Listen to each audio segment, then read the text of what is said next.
Dear students, welcome in confidence classes. Myself Rohit Gupta. और बच्चों, आपको आज मैं मैनेज करने जा रहा हूँ आपके अकाउंट्स का एक बहुत ही important theoretical chapter and the chapter name is accounting principles. आइए बात करते हैं what is the meaning of accounting principles. बच्चों, एक छोटे से कॉन्सेप्ट पे गौर करिए।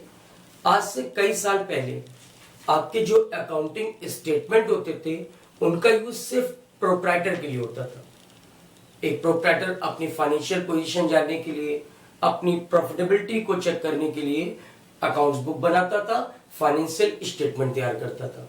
बट आज के दौर में आपने मेरी पिछली क्लिपिंग्स में कहीं सुना था यूजर ऑफ अकाउंटिंग इंफॉर्मेशन। आप सोच के देखिए, किसी भी बिजनेस के बुक्स ऑफ अकाउंट्स और अकाउंटिंग इंफॉर्मेशन फाइनेंशियल स्टेटमेंट से जो डिटेल्स आती है वो डिटेल्स अब सिर्फ प्रोप्राइटर के लिए ही नहीं, अलग अलग ग्रुप के लिए कई अलग अलग पर्पस से यूजफुल होती है। आपके अकाउंट बुक में जो आप इंफॉर्मेशन दे रहे हो, प्रॉफिटेबिलिटी और सॉल्वेंसी के बारे में आप जो डिटेल्स बता रहे हो, वो सिर्फ आपके लिए अब इंपॉर्टेंट नहीं रहेगी। आपने देखा था यूजर में ना, क्रिएटर्स के लिए वो जरूरी है, इन्वेस्टर्स के लिए जरूरी है, गवर्नमेंट डिपार्टमेंट आपकी इस इंफॉर्मेशन जानना चाहता है एंड मेनी मोर। तो डिफरेंट डिफरेंट यूजर अपने डिफरेंट डिफरेंट ऑब्जेक्ट के लिए किसी भी बिजनेस के बुक्स ऑफ अकाउंट्स की इंफॉर्मेशन का यूज करते हैं। फाइनेंशियल स्टेटमेंट की इंफॉर्मेशन को अपने लिए अलग अलग ऑब्जेक्ट के तहत यूज करते हैं। इसलिए जरूरी है कि कोई भी बिजनेसमैन जब अपना अकाउंट बनाए, जब अपने फाइनेंशियल स्टेटमेंट तैयार करे, तो वो एक स्टैंडर्ड लैंग्वेज और एक प्रिस्क्राइब रूल्स के तहत करे, ताकि वो इजिली अंडरस्टैंडेबल हो। हर ग्रुप, हर तरह के बंदे उस इंफॉर्मेशन को सही तरह से डिस्कस कर सके, समझ सके। और ये सब तभी होगा जब आप अपनी अकाउंट बुक एक स्टैंडर्ड लैंग्वेज में बनाएं, एक स्टैंडर्ड प्रिंसिपल्स के अकॉर्डिंग बनाएं। हम लोग इसे कह सकते हैं gap, generally accepted accounting principles.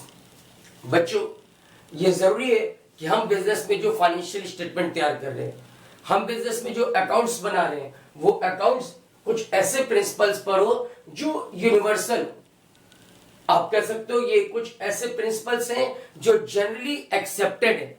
और इन्हीं रूल्स और प्रिंसिपल्स के अकॉर्डिंग आपको स्ट्रिक्टली अपनी अकाउंट्स बुक मेंटेन करनी चाहिए, ताकि वो इंफॉर्मेशन जो आप अपनी अकाउंट बुक के जरिए देना चाहते हो वो इजीली वे में अलग अलग ग्रुप को समझ में आ सके, उसमें किसी भी तरह का कोई डिस्प्यूट्स ना हो। And that's called accounting principles.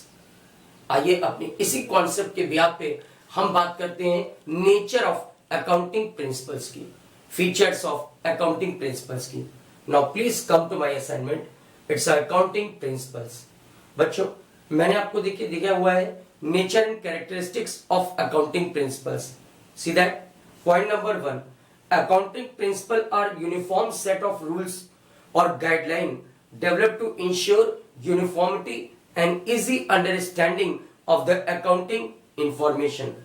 आपके लिए जरूरी है कि आप अपनी अकाउंट बना रहे हैं वो एक यूनिफॉर्म सेट ऑफ रूल्स पर हो, ताकि वो इजीली वे में लोगों को समझ में आ सके।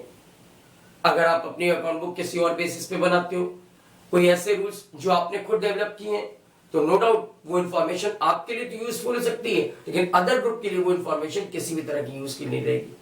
तो जरूरी है कि आप अपना यूनिफॉर्म या कह लीजिए जनरल एक्सेप्टेड जो प्रिंसिपल्स हैं उसके अकॉर्डिंग अकाउंट बुक मेंटेन करें। Point number 2, accounting principle are man made and are derive from experience and reason. बच्चों, इस चैप्टर में हम आपसे जो भी अकाउंटिंग प्रिंसिपल्स डिस्कस करने चल रहे हैं, याद रखिए ये मैन मेड रूल्स हैं। ये कोई लैब टेस्टेड फार्मूला नहीं है, जैसे फिजिक्स में या केमिस्ट्री में या बायो में आप जो फार्मूला यूज करते हो वो फार्मूला फॉरएवर सेम रहता है, वो पूरी वर्ल्ड में सेम रहता है। जैसे आपने कहा वाटर का इक्वेशन H2O, तो ये H2O हर जगह H2O ही समझा जा रहा है। और लेकिन अकाउंटिंग जो प्रिंसिपल्स होते हैं वो लैब टेस्टेड प्रिंसिपल्स नहीं, वो time to time, country to country, government rules और पॉलिसीज की वजह से चेंज भी हो सकते हैं। देखिए, मैंने यही मेंशन किया पॉइंट नंबर 2 में, accounting principles are man made and derive from experience and reason. There are not laboratory tested, they are not laboratory tested and hence they lack universal applicability like the principle of physics, chemistry and other natural science. ठीक है, तो आपके accounting principles country to country, उस country की government की policies की वजह से चेंज भी हो सकते हैं. It is not a universal equation. चले आगे बढ़े. Point number 3, accounting principles are not static and are bound to change with the passage of time in response to change in the business practice, government policy and need of the user of accounting information. Same things कि अगर government की policy change हो रही है या फिर country to country कुछ rules अलग हैं तो फिर उसके अकॉर्डिंग ये पॉलिसीज भी चेंज हो सकती है. ये कोई ऐसी पॉलिसी नहीं कि जो एक बार तय कर दी गई वो फॉरएवर सेम रहेगी. नहीं सर, वो according to circumstances, according to government rules policies ये चेंज हो सकती है.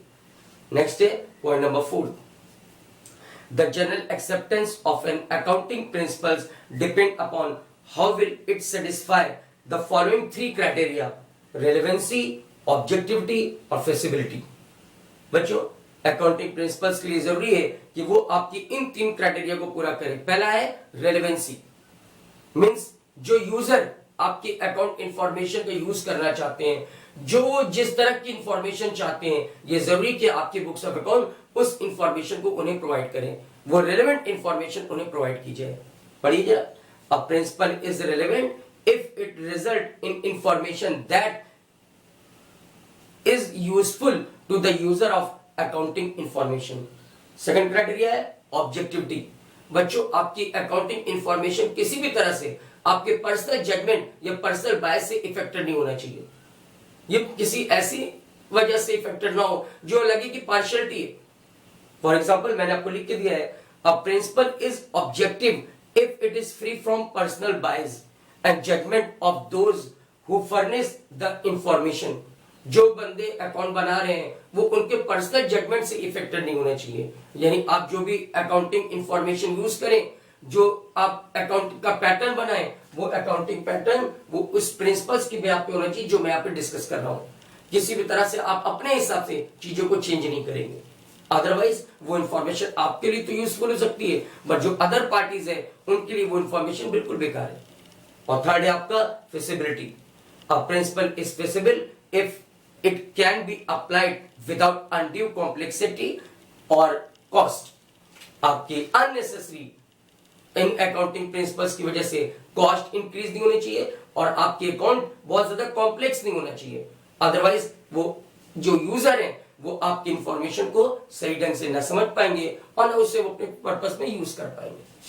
तो ये थे आपके कुछ अकाउंटिंग फीचर्स की बात. अब हम आगे बढ़ेंगे. बच्चों, जब हम अकाउंटिंग प्रिंसिपल्स की बात करते हैं तो आगे बढ़िए.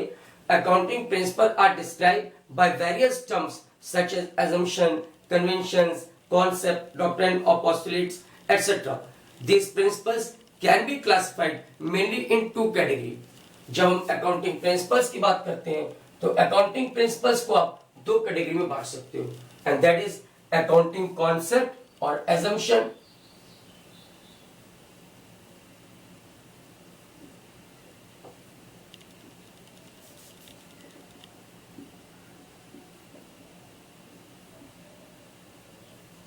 And next one is accounting conventions.